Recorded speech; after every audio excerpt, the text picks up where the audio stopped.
غدیر خم کے واقعے کی اگر وضاحت فرما دیں اور یہ بھی بتا دیں کہ عید غدیر کیا ہے۔ دیکھیں جی، غدیر خم اصل میں ہے کیا؟ آقا مدنی صلی اللہ علیہ وسلم نے آخری حج ادا فرمایا 10 ذوالحجہ کو، آرام کھول دیا، واپسی ہو گئی۔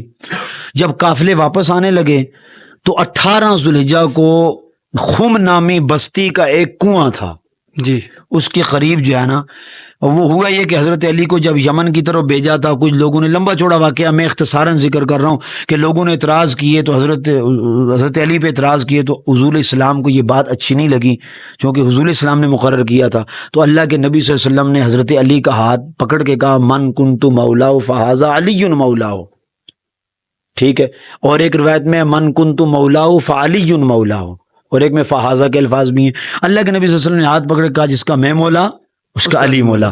نہیں، کیا مطلب ہے کہ جو مجھ سے محبت رکھے گا علی سے بھی محبت رکھے گا۔ یہاں مولا مودت کے معنی، محبت کے معنی میں ہے۔ اللہ کے نبی صلی اللہ علیہ وسلم نے تو یہ فرمایا، ٹھیک ہے، لیکن لوگوں نے اس سے کیا معنی لیا کہ حضرت علی کی خلافت بلا فصل کا اعلان کیا گیا تھا۔ اور عجیب بات یہ ہے کہ جو لوگ خلافت، بڑی پوائنٹ کی بات اور پورے اس موضوع کا خلاصہ ہے کہ جو لوگ کہتے ہیں نا کہ حضرت علی امام بلا فصل ہیں حضور علیہ السلام کے بعد، ان کے مذہب میں امامت اصول دین میں سے ہے۔ جیسے ہمارے اصول دین ہے نا، توحید، رسالت، قیامت، ادھر بھی اصول دین ہے توحید، ٹھیک ہے، توحید، عدل، نبوت، امامت، قیامت، 5 اصول دین ہے۔ تو امامت ان کے اصول دین میں سے ہے۔ اب سعید بھائی، اصول دین کا مطلب ہے ایک ہوتا ہے دین، ایک ہوتا ہے دین کی بنیاد، اصل، جڑ، ماخذ، ضروری دین، ضروری ترین دین جو ہوتا ہے، بنیاد اور ماخذ۔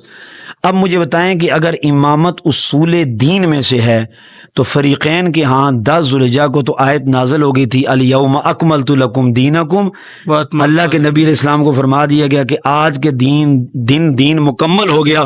دین جب 10 ذوالحجہ کو مکمل ہو گیا تھا اور یہ اصول دین میں ہے تو 8 دن بعد کون سا دین بیان ہو رہا تھا؟ بالکل اختراع ہے، غلط بات گڑی گئی ہے، اس پر کوئی سند نہیں ہے۔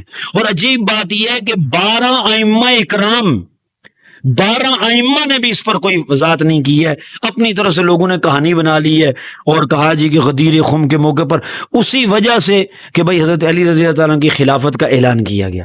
اچھا، اگلی بات میں آپ سے یہ کہتا ہوں کہ جب نبی کسی چیز کا اعلان کر دیتا ہے نا واضح طور پہ، تو پھر نبی کو چپکے سے کاغذ قلم منگوانے کی ضرورت پیش نہیں آتی ہے۔ اب آگے لوگ کیا کہتے ہیں کہ آخری وقت میں حضور علیہ السلام نے فرمایا مجھے کاغذ چاہیے، مجھے قلم چاہیے، تو حضرت عمر نے کاغذ قلم نہیں لانے دیا، ٹھیک ہے، کیوں قلم کاغذ منگایا؟ یعنی حضور حضرت علی کی امامت لکھوانا چاہتے تھے، اب لکھوانا چاہتے تھے، مستقبل کی بات ہے، یہ ظنیات میں سے ہے، اور یہ کہہ رہے ہیں امامت قطعیات میں سے ہے، قطعی چیز کے لیے ظنی دلیل لا رہے ہیں۔ ادھر کہہ رہے ہیں حضرت علی نے مجمع عام کے سامنے ہزاروں میں اعلان کر دیا کہ حضرت علی خلیفہ ہیں۔ تو جب ہزاروں میں اعلان ہو چکا تو مجھے بتائیں، نبی جب علل اعلان کسی بات کو بیان کر دے تو وہ دین بن جاتا ہے۔ جب دین بن جاتا ہے تو جب دین اتھینٹک بن چکا تو پھر کاغذ قلم منگوانے کی کیا ضرورت پیش آئی؟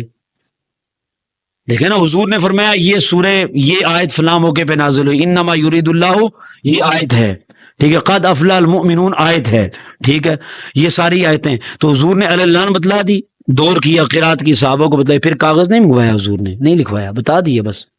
تو لکھوانے کی تو غدیر خم اصل میں واقع کرتاز خود ان کے غدیر خم پر اپنی اختراع کی نفی کر رہا ہے، جو حضور نے تو اعلان فرما دیا تھا، ٹھیک ہے۔ اور ایک بات عجیب یہ بھی ہے کہ جب حضور علیہ الصلوۃ والسلام نے قلم کاغذ مانگے، اس کے بعد روایات میں آتا ہے 3 دن 3 رات حضور، اچھا اس کے بعد حضور نے مسواک مانگا کہ عائشہ مجھے مسواک چاہیے۔ مسواک جب چبانے لگے نا آقا کریم صلی اللہ علیہ وسلم تو آپ خفت کی وجہ سے آپ چبا نہیں سکے، فرمایا عائشہ اپنے منہ میں ڈال کے مسواک نرم کر کے دو۔ اب مسواک فرض اور واجب نہیں ہے، اور یہ ادھر اصول دین ہے۔ 3 دن زندہ رہے، مسواک منگایا، کہا پانی دو، اس میں ہاتھ ڈالنا ہے، ٹھیک ہے، فرمایا الصلاۃ الصلاۃ وما ملکت ایمانکم۔ حضور کہتے رہے اگر واقعی اصول دین ہوتا، دین کا ضروری حصہ ہوتا، پوری دین کی بنیاد اس پہ ہوتی، اور واقعی امامت علی حضور لکھوانا چاہتے ہوتے تو حضرت عمر تو اپنے گھر چلے گئے تھے، آپ کا گھر تو مدینے کے آخر میں تھا، تو حضور نے دوبارہ کاغذ قلم کیوں نہیں منگوایا؟ مسواک منگا لیا، دوبارہ کاغذ قلم نہیں منگوایا۔